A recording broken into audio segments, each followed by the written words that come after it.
ఓ శ్రీనివాసాయ నమః. నమో వెంకటేశాయ నమః. అందరికీ నమస్కారం అండి. ప్రతిరోజు రాశి ఫలితాలు తెలుసుకోవడానికి ఇంకా మన ఛానల్ సబ్స్క్రైబ్ చేసుకోకపోతే ప్లీజ్ సబ్స్క్రైబ్ చేసుకోండి. లైక్ చేసి మీ పూర్తి సపోర్టు మన శ్రీనివాస ఛానల్కి ఇవ్వండి.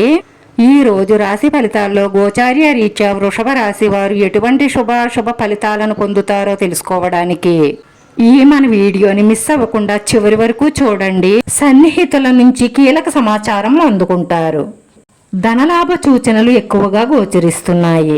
రుణ ప్రయత్నాలు ఫలిస్తాయి. అలాగే ఉద్యోగంలో మీ కలలు నెరవేరతాయి. చేపట్టిన పనులు చురుగ్గా సాగుతాయి. మంచి ప్రయోజనాలు పొందుతారు. కుటుంబంలో ఆదరణ ఆప్యాయతలు పెరుగుతాయి. పెండింగ్లో ఉండిపోయిన కొన్ని బకాయిలు వసూలవుతాయి. కొత్త వస్తువులు కొనుగోలు చేస్తారు. విదేశీ సంస్థల్లో ఉద్యోగాలు వచ్చే అవకాశాలు గోచరిస్తున్నాయి. సంతాన యోగం పొందుతారు. అలాగే సంతానం పట్ల సంతోషమైన వార్తలు వింటారు. ప్రేమ వ్యవహారాలు ఫలిస్తాయి. ఆరోగ్యం బాగానే ఉంటుంది. విద్యార్థులు పురోగతిని సాధిస్తారు. ఆత్మీయులతో సఖ్యత ఏర్పడుతుంది. దైవ దర్శనం చేసుకుంటారు. కుటుంబంతో ఆనందంగా సంతోషంగా గడుపుతారు.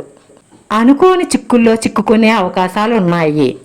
సంఘంలో గౌరవ మర్యాదలు తగ్గుతాయి. ఖర్చులు పెరుగుతాయి. ప్రముఖులతో పరిచయాలు ఏర్పడతాయి.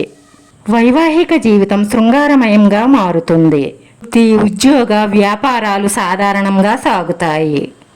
కొత్త ప్రయత్నాలు కార్యాలు అనుకూలిస్తాయి. మితిమీరిన ఔదార్యంతో కొందరికి సహాయం చేస్తారు. కుటుంబంలో మాట పట్టింపుల వల్ల కొన్ని సమస్యలు ఏర్పడతాయి. ఈరోజు వస్తువులు డబ్బు పట్ల శ్రద్ధ అవసరం. ఎందుకంటే నష్టపోయే అవకాశాలు కనిపిస్తున్నాయి. ప్రయోజనం లేని బాధ్యతలు నెత్తి మీద వేసుకోకండి. ఉద్యోగానికి సంబంధించి మంచి ఆఫర్లు పొందుతారు. ఆదాయం పెరుగుతుంది, కానీ దానికి తగ్గట్టుగా ఖర్చులు కూడా పెరుగుతాయి. కొత్త వ్యాపారం ప్రారంభించడానికి ప్రణాళికలు సిద్ధం చేసుకుంటారు. వృత్తి ఉద్యోగాలలో ఒత్తిడి పెరిగే అవకాశాలు ఉన్నాయి. కొత్త స్నేహాలు కొత్త సంబంధాలు ఏర్పడతాయి. స్నేహితురాలితో షికార్లు చేస్తారు. విద్యార్థులు ఎక్కువ కష్టపడవలసి ఉంటుంది. కొత్త వ్యక్తులు పరిచయం అవుతారు. శుభవార్తలు వింటారు. రాశివారు ఎప్పుడు ఇష్టదైవాన్ని మనసులో ధ్యానించుకుంటూ ఉండడం వల్ల మనసులో ఉన్న మంచి సంకల్పాలన్నీ నెరవేరి మానసిక ప్రశాంతత లభిస్తుంది. రాశివారి అదృష్ట సంఖ్య 5. ఈ రాశివారికి కలిసొచ్చే రంగు కుంకుమ పువ్వు రంగు. వీడియో నచ్చితే లైక్ చేయండి. మీ లైక్ మాకు ఎంతో విలువైంది. మీరు లైక్ చేయడం వల్ల ఈ వీడియో కొంతమందికి చేరుతుంది. మన శ్రీనివాస ఛానల్ ఆదరించండి. అందరికీ ధన్యవాదాలండి. నమో వెంకటేశాయ నమః.